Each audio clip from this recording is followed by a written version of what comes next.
Today I want to talk to you guys a little bit about cooking fish, and I'm standing in a restaurant called Phlight in Whittier, California. Standing next to me is a chef here, and Carlos has been kind enough to help us do some cooking segments earlier this week, but I want to share with you a little tip on cooking fish. And you did a great dish for us today with the octopus. That was great. Yes. The seared tuna I've had a bunch of times, and I like to cook that at home, but the way you did it was really good. I like how you just barely cooked the edges and you left the center so raw.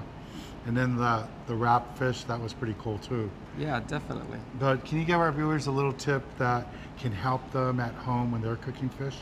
Well, when cooking fish, you always want to make sure that you don't overcook it because it becomes very dry and flaky. So the experience won't be as good as cooking it, keeping an eye on it and babysitting it when you either bake it or when you cook it on a stovetop. So it's just about, touching the fish, making sure that it's still soft, it's not dry, and it doesn't really take a long time to cook fish. Now when you're baking it or even pan frying it, do you add liquids to it to make it steam up and stay moist, or are you just kind of keeping a really good close eye on it? I like adding a little bit when I'm baking it. I like adding a little bit of water just so it can cook in its own juices and it doesn't dry out. Okay.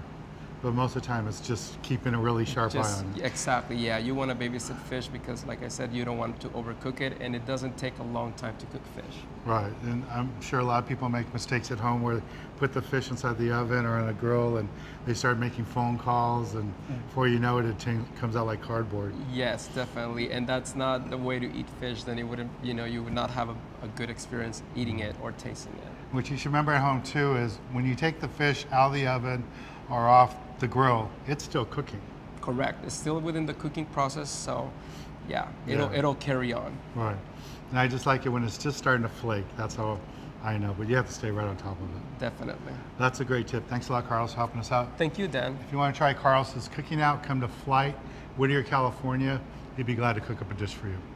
Well, thanks for watching today's video. Make sure you subscribe right here to get all our videos and updates, and I'll talk to you again real soon.